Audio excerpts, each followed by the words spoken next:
Om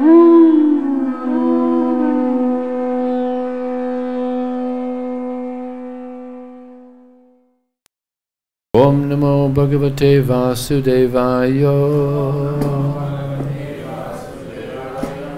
Om Namo Bhagavate Vasudevaya. Om Namo Bhagavate Vasudevaya. So, this evening we're reading from the Srimad Bhagavad-Gita as it is. This is chapter 2, text number 49. Dhirena yavaram karma bhakti-yoga dhananjaya buddha saranam vricha kripana phalahetava. Dhirena yavaram karma bhakti-yoga dhananjaya buddha saranam vricha kripana phalahetava. Dhirena, discard it at a long distance. He, certainly, avaram, abominable, karma, activity, bhakti-yoga, on the strength of Krishna consciousness. Dhananjaya, O conqueror of wealth, Buddha, in such consciousness. Saranam, full surrender. Anvicha, try for. Kripana, misers. Phalahetava, those desiring fruitive results. Translation and purport by His Divine Grace. Srila Prabhupada ki jai. O Dhananjaya, keep all abominable activities far distant by devotional service, and in that consciousness surrender unto the Lord. Those who want to enjoy the fruits of their work are misers. Purport: one who has actually come to understand one's constitutional position as an eternal servitor of the Lord gives up all engagements save working in Krishna consciousness. As already explained, bhakti-yoga means transcendental loving service to the Lord.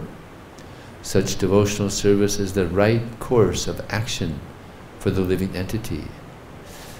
Only misers desire to enjoy the fruits of their work, just to be further entangled in material bondage. Except for work in Krishna consciousness, all activities are abominable because they continually bind the worker to the cycle of birth and death. One should therefore never desire to be the cause of work. Everything should be done in Krishna consciousness for the satisfaction of Krishna. Misers do not know how to utilize the assets of riches which they acquire by good fortune or by hard labor. One should spend all energies working in Krishna consciousness, and that will make one's life successful. Like misers, unfortunate persons do not employ their human energy in the service of the Lord. I was asked to read one more verse.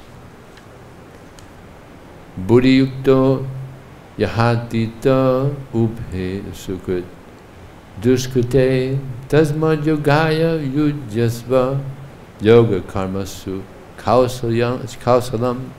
A man engaged in devotional service rids himself of both good and bad reactions, even in this life. Therefore strive for yoga, which is the art of all work. Since time immemorial, each living entity has accumulated the various reactions of his good and bad work. As such, he is continually ignorant of his real constitutional position. Once ignorance, it can be removed by the instruction of the Bhagavad-Gita which teaches one to surrender unto Lord Sri Krishna in all respects and become liberated from the chain victimization of action and reaction, birth after birth. Arjuna is therefore advised to act in Krishna consciousness, the purifying process of resultant action.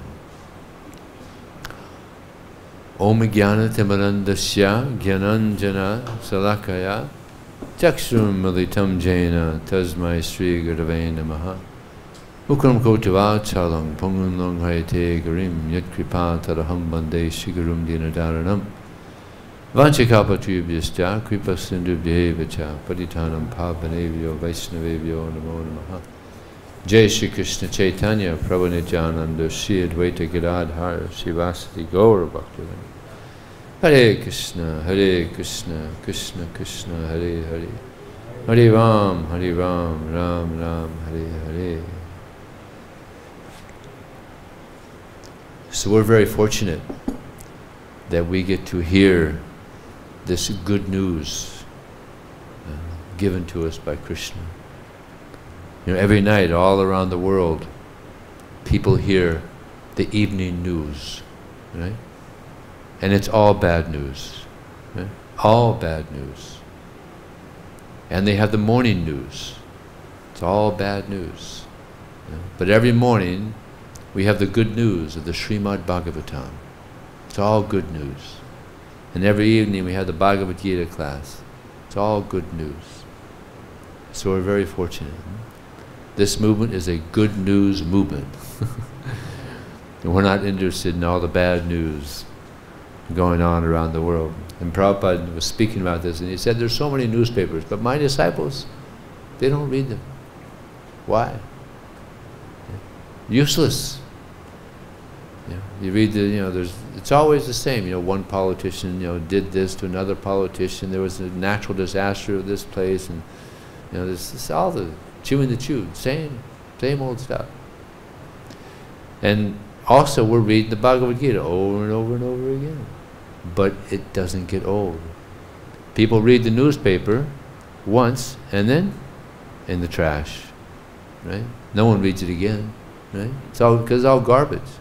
But this is so valuable. We read it over and over again. Prabhupada said in one purport, you can read the Bhagavad-Gita thousands of times, and each time you read it, you get new insight in the subject matter. Same thing with Srimad Bhagavatam. Chaitanya Charitamrita doesn't get old. So we're very fortunate to have all this good news that uplifts us. People hear or read the news, they're not inspired, to go on in their life. It's all depressing.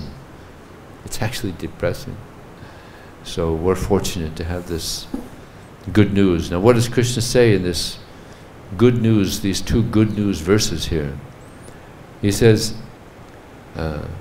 discard these abominable, discard means durena, avaram means abominable, discard these abominable activities far away.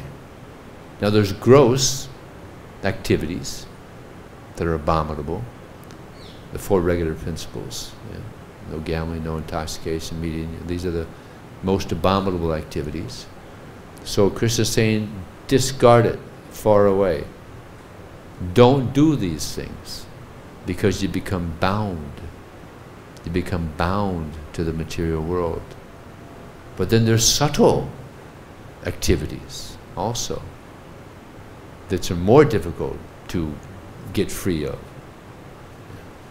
Kamarinam katina katita palita doni desas. Rupa Goswami, he says, for so long I've been the humble, menial servant of many bad masters. And what are these bad masters? Lust, anger, greed, envy, illusion, and madness. These are all bad masters. But practically everyone in the world is very humble servants of these bad masters. But we're trying to get free of them. We're trying to take shelter of the best master. Who's the best master? Krishna, the best master. Yeah. This material world is described as kind of like a prison. And in this world there's different levels of prisons. There's a first-class prison, there's a second-class prison, and there's a third-class prison. A third-class prison is what they call, confinement, what is it? It's very restricted. Solitary confinement, yeah, this is the worst. You know, like they have Alcatraz in America, that's like the worst. Solitary confinement, you're just by yourself, you know, small area. You can't associate with others. The second class is where you can associate with others, and even some first world countries you can go out, you can play basketball, and you can do sports, and you can even learn some vocation, so you can, when you get out, you can do a job. And this is this is second class, and the first class is what's called house arrest. Just like who was that prime minister in South Africa? He was under house arrest. He was in prison, then he became that. Nelson Mandela. He was under house arrest. He was in prison. He couldn't go anywhere, but he was in a nice house. But still, he was in prison. He wasn't free. And then he got elevated to the prime minister. Then he got a really nice house. Mansion. Then he got a mansion. So which prison would you like to be in? If I asked you, which prison do you want to be in? The first class prison, the second class prison, or the third class prison? Which one do you want to be in? Nobody wants to be in anyone, right? But you have people, just like in California, we have the Hollywood Hills, you know, big mansions. But first class prisons. They're prisoners. Yeah. And then you have here in India, they have these prisons that no one will want to find themselves in. Really, really tough. Yeah. Third world countries have these prisons that you would never want to visit. Yeah. So nobody wants to be in prison. What are the walls of these prisons? See, there's these gross prisons I just mentioned, and then there's a subtle prison. The subtle prison is attachment to these things, and these are the walls of the prison. Lust, anger, greed, envy, illusion, and these are the walls that keep us in this prison in the material world. And it's very difficult to escape from this prison, from this subtle prison. But it's possible. There's a key by which you can get out of this prison. And what is that key? Hare Krishna, Krishna Krishna, Hare Hare, Hare Ram, Ram Ram, Hare. But it's not just by chanting. So many people chant Hare Krishna. Even there's impersonalists. Don't even believe Krishna's God is a person. They chant Hare Krishna. So it's not just by chanting Hare Krishna. It's the quality. It's like Prabhupada said, you chant 16 rounds a day, you follow the 4 regular principles, and I guarantee you at the end of this life, you go back home. But it's the quality. It's the quality that actually lifts us out of this material existence. Without that quality, we have to stay here another life, maybe another. So therefore we have to chant very, very attentively. And hear very attentively. And this is where we get this, what Krishna says here, bhakti-yoga. This is where we get the strength of Krishna consciousness. This is how we become strong. By hearing very, very, very attentively. Just like in the material world, there's so many physical experts. They teach people how to become physically fit. Fitness trainers, they train people how to be healthy and physically fit.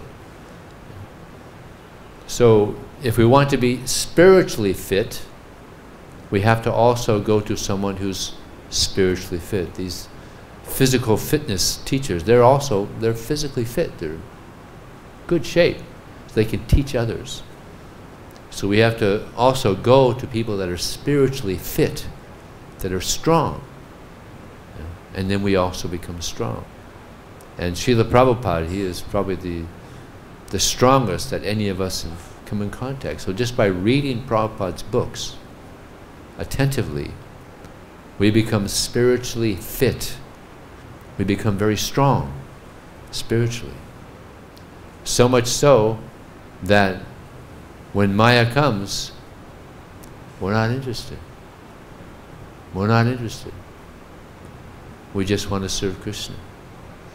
So to come to that platform, we have to be filled with Krishna. And we have this nice process. Shravanam Kirtanam Vishnu, Smaranam Padasevam, Archanam Vandanam Dasyam, Sakyam Atmanivedanam. We have this nice process by which we can constantly be absorbed in serving Krishna. And this will keep Maya away. So by hearing regularly and chanting regularly, we become spiritually strong. We get realization that we're spirit soul. Just to get that realization that we're spirit soul is a big step. It's a huge step. Because we're so conditioned. We've been conditioned for who knows how many millions of lifetimes to thinking that we're the body, that the soul is within. We're so conditioned to this illusion. Bhaktivinoda Thakur says, "The flesh is not my own, alas. The mortal frame a chain. The soul confined for former wrongs should try to rise again. Why then this childish play in that which is not my own, which falls within 100 years as if a rose are blown?" Such a beautiful poetry, Bhaktivinoda Thakur. So this is the reality. We're spirit soul. And this is one of the results of chanting very attentively. We get realization that we're not this body. There was one funny incident at a LA Rath Yatra. One devotee was speaking, the question and answer area at our Rath Yatra, and he was speaking about the soul, how we're not this body, we're the soul within. And there was two ladies in the back, very big ladies, obese. So they were hearing how we're not this body, we're the soul. And they said to each other, "Thank God." Thank God we're not this body. Yeah, thank God we're not this body. Actually, Prabhupada says, he said that the soul is embarrassed to be in the material body. It's embarrassing. Why? Because what is the nature of the soul? Eternality, knowledge, and bliss. This is the nature of the soul. But we're stuck in these bodies that are temporary, so much ignorance, and so much unhappiness. And on top of that, people do so many stupid things. They get intoxicated, and they say so many stupid things, and they do so many stupid things, and the next day when they're sober, they think, "Oh, why did I say that? Why did I do that?" People just do stupid things when they're intoxicated. But they don't even have to take intoxication because everyone is already intoxicated. with the false ego. Right? Everybody's intoxicated with this false ego. So this knowledge is meant to sober us up. Sober us up. Help us to realize who we are as eternal servants of Krishna. This is our position. Nitya Siddha Krishna Prema Satya Kavanoi Shravanari Sura Chitte Korya Udoy. That all living entities are the eternal servants of Krishna. Everyone. Isn't that beautiful? Everyone is a servant of Krishna. Therefore, sometimes when book distributors are distributing books, they're approaching them and they're thinking, this is my friend. This person is part of Krishna. It's such a nice mentality. My friend. Therefore, we approach people as friends, eternal servants of Krishna. Of course, most people are very forgetful of that. But this is the reality. Within everyone is this loving service to Krishna. It just has to be reawoken. Just like within wood. Within this wood there's fire coming from the sun. You just got to take a match, you light it up, and the fire comes out. Right? But what if this wood is waterlogged? What if it's soaked with water? Just drenched with water? Can you light it then? Actually, you can. You can. But the fire has to be under the wood for a long time. And then eventually all the moisture is removed and the fire comes out. So some of us are kind of like waterlogged souls. So it's kind of hard for that devotion to come out. But we just have to keep this fire going. And what is that fire? Hare Krishna, Krishna, Krishna, Hare Hare, Hare Ram, Ram Ram, Hare Hare. And it'll come out. It'll come out. I mean, I've seen it. There was one person in Los Angeles. This person was so spaced out. He was so far out. I mean, you wouldn't believe it. The way he dressed, the way he spoke, his manners, everything. I was just thinking, my God, how is it possible that this person can make it in Krishna consciousness? And now, he's a second initiated Brahmin. And I'm just thinking, wow, this process works, man. It really works. He's a wonderful devotee. He distributes books. He does deity worship. Nice brahmachari. This process works. There was another incident where in Boston, there was one devotee that was, well, he was a bhakta and he was trying, but he was having a difficult time. Very difficult time. It would take him 8 hours to chant his japa. And then he would just lay down in the hallway. Wouldn't do any service. Just, so the temple president just didn't know what to do with him. So he wrote Prabhupada. He explained the situation with this bhakta. And so he asked Prabhupada, Prabhupada, should we send him away? And Prabhupada wrote back saying, you know, it's very easy to just send someone away. But to make someone a devotee, that takes some devotion, some austerity. So do the austerity. Show your devotion. Make him a devotee. So the temple president said, all right, Prabhupada said it, so let's be patient, let's work with him. And he gradually came around, became a very nice devotee. Some of you may know him. He's very famous. Kushakrata. Kushakrata. He had the surname Crazy before being Kushakrata. Oh, okay. He became a wonderful Vaishnava, translated so many books.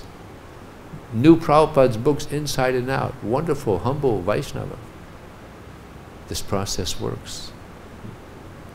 So we just have to, as Krishna says here, we have to throw away all these abominable activities. As soon as Maya comes, Hare Krishna, Krishna Krishna, Hare Hare, Hare Ram, Ram.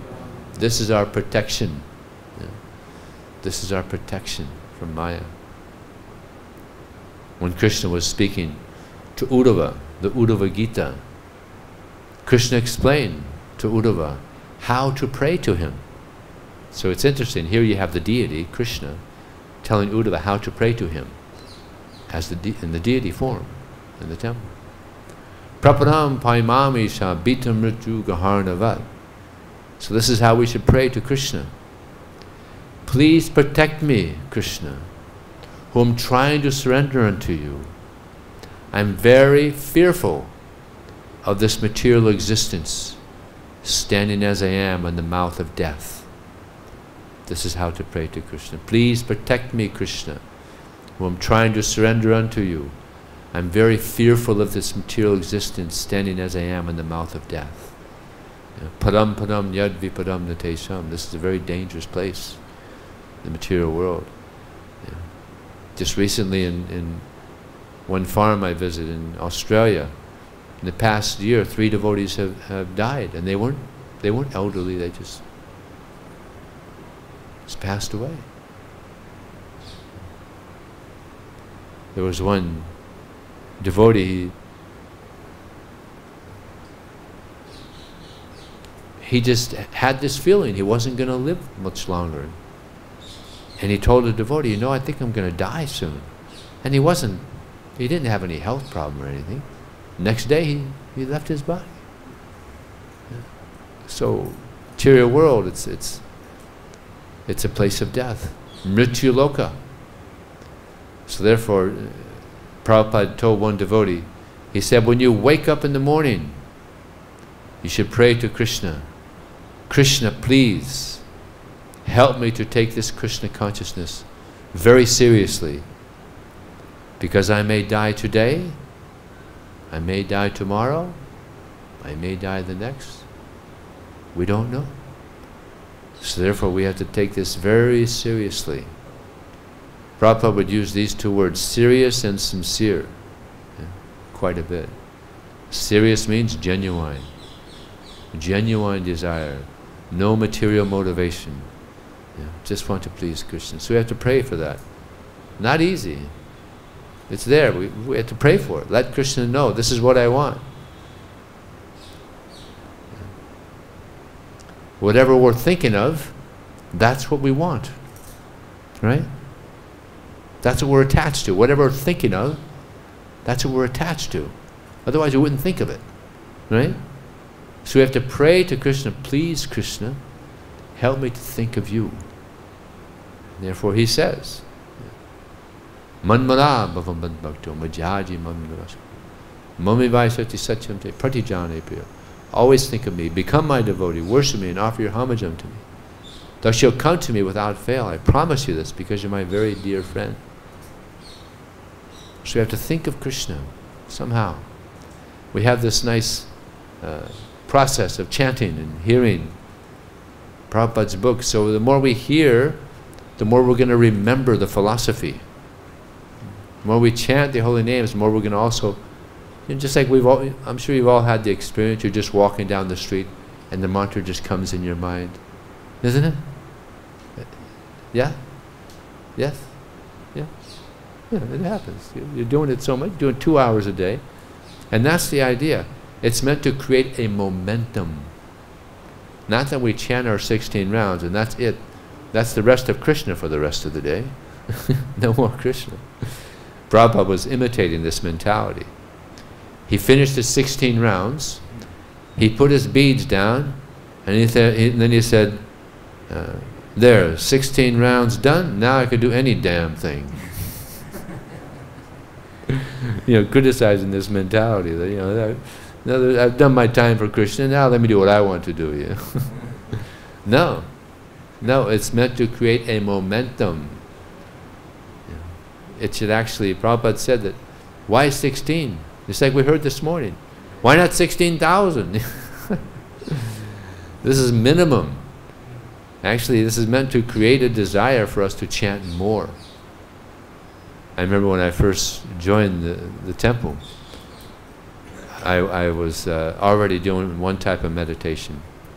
And when I started chanting Hare Krishna, I really liked the chanting of Hare Krishna. So the devotees, this is before I went to the temple, I was just talking to some other devotees that weren't really practicing at the time, but they knew a lot about Krishna and the philosophy. And they loaned me one book, The Nectar of Instruction. And Prabhupada mentions how Bhaktisiddhanta Saraswati Thakur, he said that if one doesn't chant 64 rounds a day, one is considered to be a fallen soul.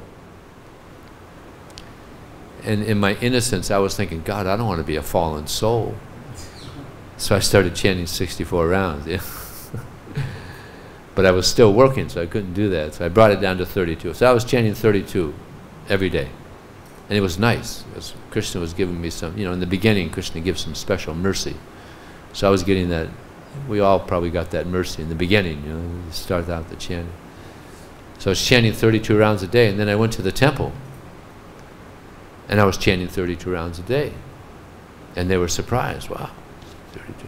So the devotee that was in charge of me, he had me doing different services, and he wanted me to do some more service, and I said, well, I have a few more rounds to chant. And he said, how many rounds have you chanted? I said, well, I've chanted 26 so far. I'm chanting 32. He said, no, Prabhupada said 16 is enough. See, he wanted me to do more service. But that's not what Prabhupada said. What did Prabhupada say? 16 minimum. If you can do more, do more. He wanted us to do more. So that's the idea. We chant 16 rounds and try to do more.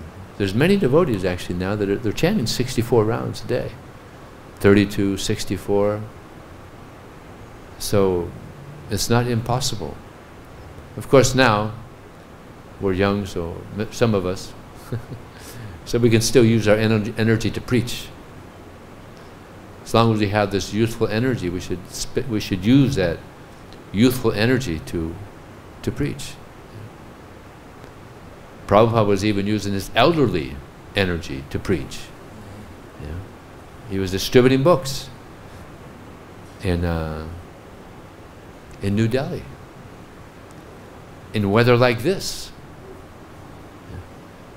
He had a heat stroke, and people thought he was just a bum walking by him. And then one person recognized, oh, this person's a scholar.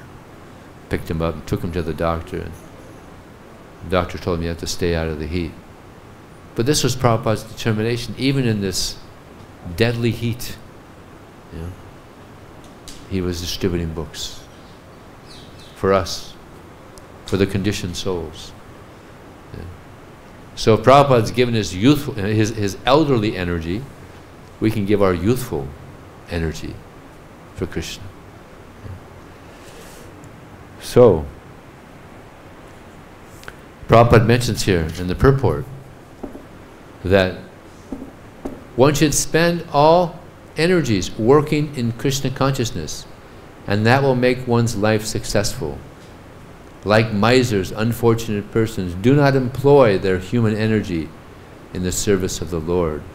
So there's so many misers, wealthy people, very wealthy people, that don't know how to utilize their money. They just let it sit there, and just increases their status. Forbes, you've heard of Forbes magazine?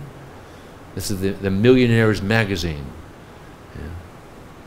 I've heard that the 100 wealthiest people in the world, they're all billionaires, they have more wealth than all the people in South America.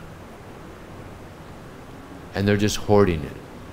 They could be helping so many people, but they're just hoarding it. They don't know.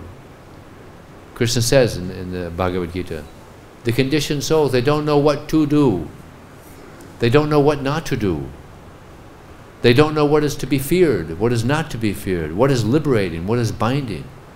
They haven't a clue. They don't know. Just like we didn't know. Many of us, we didn't know that it was wrong to even eat meat. That it was wrong to break any of the regular principles. In India, they had some idea still. There's still some culture left, although it's very quickly diminishing due to technology. But now, from reading Prabhupada's books, we know. We know. It's very clear what to do, what not to do. Very clear. So, we should pray to Krishna, please, give me the strength, the spiritual strength to always do the right thing. And Krishna will give us that guidance. Tesam sarik yuktanam bhajatam pritipurvakam dadami buddhi yogam tam yenamam upayanti te. My favorite verse in the Bhagavad-Gita.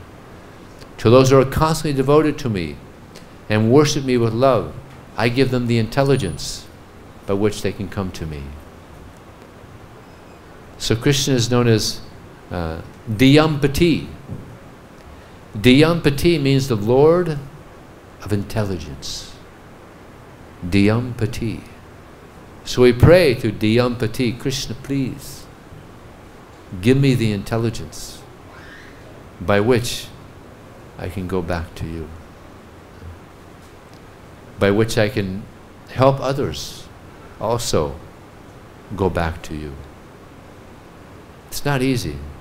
Now, in this age, it's very difficult to make a devotee. Very difficult. But if we pray to Krishna, He can help us. And this should be our desire. This is the desire of Krishna. He says, Yada yada hi dharmasya glanir bhavati bharata abhutanam dharmasya tadatmanam sujamyaham. Whenever and wherever there's a predominant rise of religion, at that time I descend myself. So He comes. He comes to help us. He gives us this guidance. Krishna performed many pastimes when He was here 5,000 years ago. But the most wonderful thing Krishna did, anybody know the most wonderful thing Krishna did? The most wonderful thing Krishna did was He spoke the Bhagavad-Gita. Because this was left for us. And this is another key. You know, the chanting of Hare Krishna, that's one key, that's another key. If we chant sincerely, and we hear sincerely, we could unlock all these doors, lust, anger, greed, envy, illusion, madness. We could unlock all of them and get the heck out of here. There was one devotee that said to Prabhupada, Prabhupada, I just want to come back life after life and distribute your books. And Prabhupada said, don't think you're so advanced. Do your business, get purified, go back home. There was another time, another devotee said that, and Prabhupada said, first class. First class. So he had said different things to different devotees. But yeah, we shouldn't think that we're some special avatar. You know, we're gonna just liberate people for the, for lifetimes and lifetimes. No. Let's take this very seriously and go back home, back to Krishna. Any question? Yes. Okay. Ram Roy's hand went up first. Please, someone bring the microphone.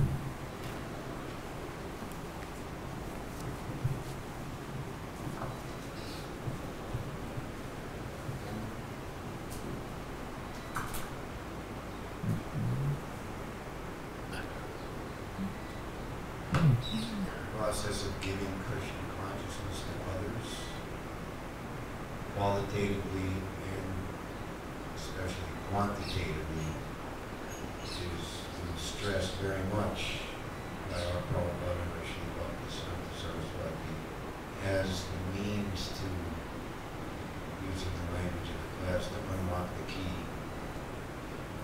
So, would you say it's important for a devotee to have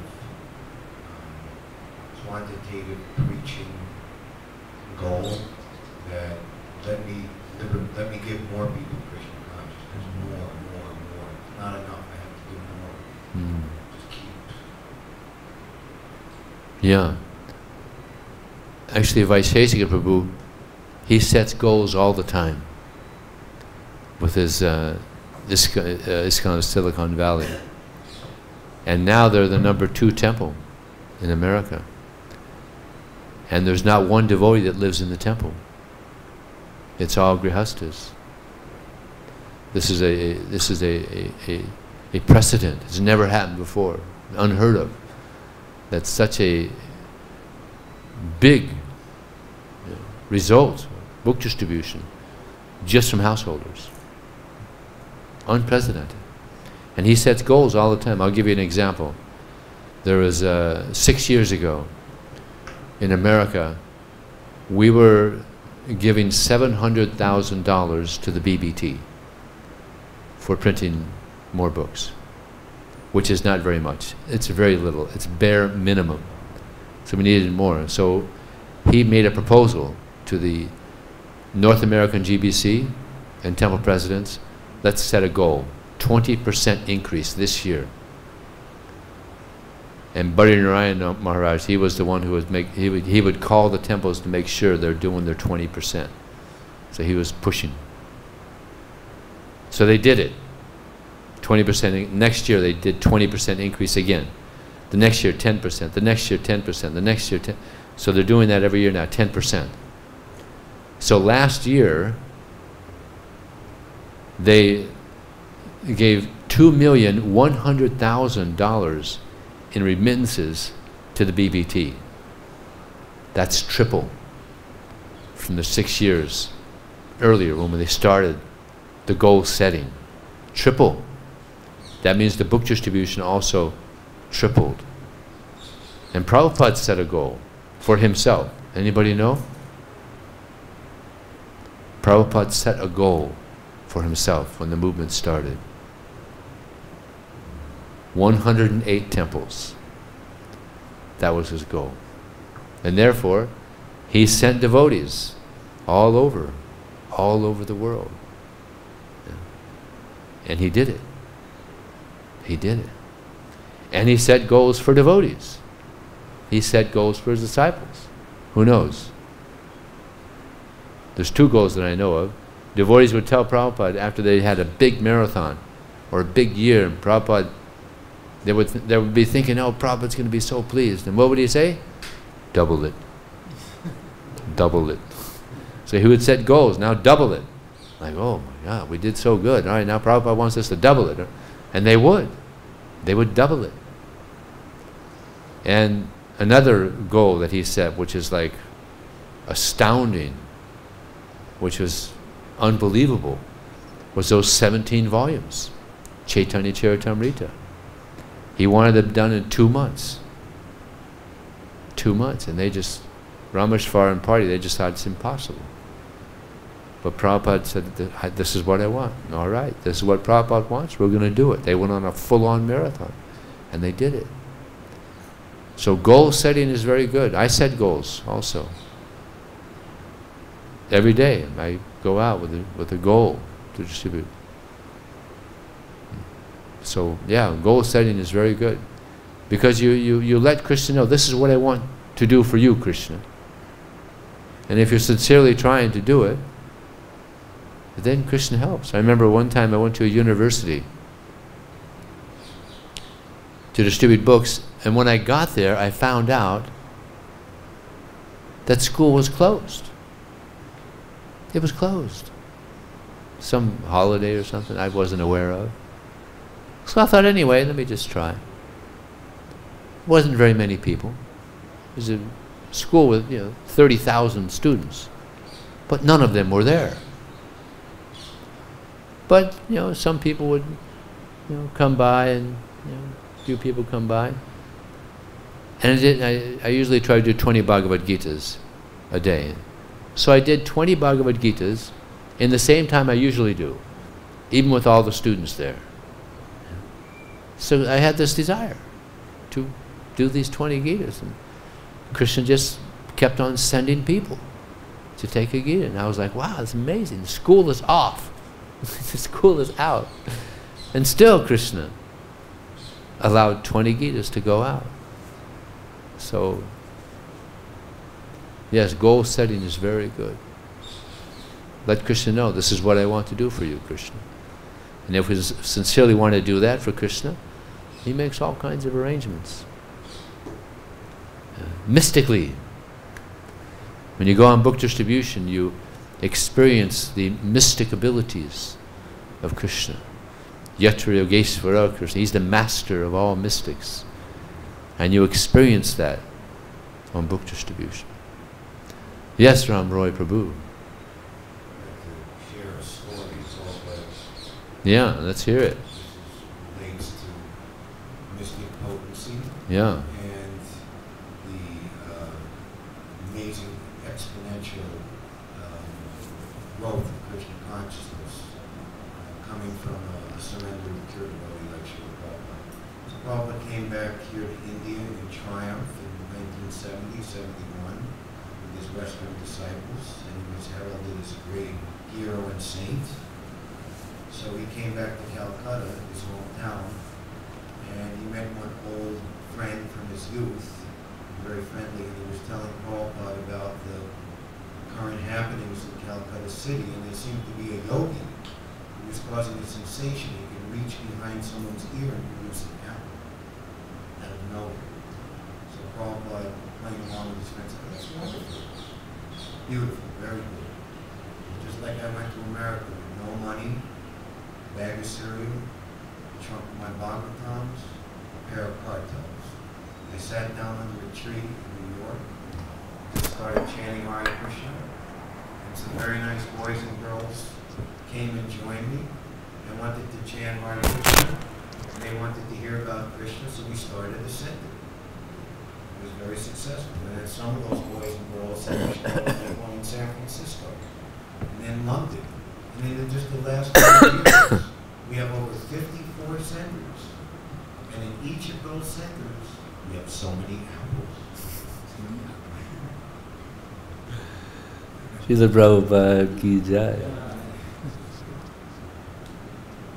So, because it looks like more realistic that if I see my slow progress in Krishna consciousness, I am very little realistically, how can I go back to God and I'm thinking that. Oh, let me tell you a nice pastime. Oh, go ahead. So I actually to think that I may have to take birth again looks to me might very possibly. You don't know that. Yes, I don't You're know. speculating. I speculate. Don't speculate. But so at least if I could take birth in a way that I am again in Prabhupada movement, actively preaching. Don't think like this. Because we don't know. Just like we know that the best birth, what better birth would it be than to take birth in a family like Prabhupada? Wow. Imagine being a son of Prabhupada. Wow. He had 5 sons. Not one became a devotee. And one of them even sued our society for a lot of money. And when it was in court, he told the judge, you know, my father, he wasn't actually really a spiritual person. He just created this movement just to make money. He was a businessman. He was a businessman. And the judge just said, you idiot, nonsense, rascal. Everybody knows Prabhupada was a saint, you know, nonsense. If he could have, he would have slapped him in the head, but he didn't do that. But this is, you know, taking birth in the family of Prabhupada and Advaita Acharya. 3 of his sons deviated. He's God. Advaita Acharya, he's God. Mahavishnu. 3 of them deviated. Mayavadis. So better just don't even think of that. Don't even think, well, maybe I'll take birth in the... Just just take this process very seriously now. You know, take it very seriously now. You know, you don't know what your next life is going to be like. Just take it very seriously now. And as far as your advancement, I'll tell you an interesting pastime of Bhaktisiddhanta Saraswati Thakur. 3 of his disciples went up to him and they said, we decided to leave because we don't think this process is working. We don't feel like we're making advancement. We don't think this process is working. And Bhaktisiddhanta Saraswati Thakur gave an amazing reply. He said, thank you very much for telling me this. If you were to come to me and say, Guru Maharaj, thank you so much for bringing us this Krishna consciousness. I really feel like I'm making an advancement. You know, I'm doing so good in this journey back to Godhead. I just feel so strongly that I'm becoming an advanced devotee. Yeah? If you would have said that, I would have turned and walked away. Because a devotee never even thinks he's a devotee. He doesn't think he's advanced. Hridayananda Maharaj wrote a letter to Prabhupada one time. A nice poem was in the letter. And in the poem, he said, I am your devotee, and then, you know, the rest of the poem. And so Prabhupada wrote back, and he said, it's a very nice poem, but you should know that a devotee never thinks he's a devotee. So that you don't feel like you're making much advancement, that's actually a healthy sign. Yeah. That's a healthy sign. Yeah. You're still here practicing. Yeah. So that's another healthy sign. So it's just like a child. We're kind of spiritual children. Children, they don't notice how they're growing. In Los Angeles, there was one young boy, about 5 years old. And I told him, you know, sorry to let you know this, but you're a midget. You're not going to grow anymore. I've seen you for so long and you're not growing. You're a midget. And he got worried. And he went running to his mother, Mommy, Vijay says I'm a midget. Is that true? No, he's just joking with you. It's okay, you're growing. I see you're growing. It's okay. Because he doesn't notice. So we're kind of like spiritual children. We don't notice how we're growing. But if we keep chanting, we keep sincerely trying, practicing with this determination to please Krishna, we'll grow. We'll grow. This patience, determination, enthusiasm, and we're going to grow. But that's good. If we don't think we're making good advancement, that's good. You're healthy, believe it or not. I have another question. Well, all right, go ahead. No, go ahead. Since he has the micro. Oh, you on the same subject? Okay, yeah. Yeah, go ahead. In the third canto, Kapila Dev is saying how he takes his devotee to the other side. I take him to the other side of repeated birth and death. Prabhupada says in the purport, there may be many things wrong from the devotee's side. From his side, he thinks he's fit to go to the lower regions of hell. But the Lord, without the devotee's knowledge, makes all arrangements to take him back to God, and just after leaving the present body. Oh, very good. This is in the purport? That's what Prabhupada said for purport. Oh, very good. Another thing is these 3 devotees, I forgot to finish the story, they didn't leave. They never left. They were very happy to hear the reply of their guru. Yeah, so they were very, turned out to be very nice devotees and probably went back to Godhead. You had another question? Yes, it's about intoxicated with false ego.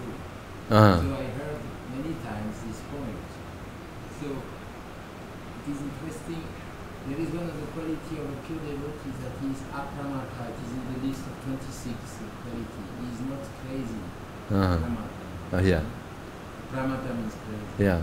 And is it connected with this intoxication false ego?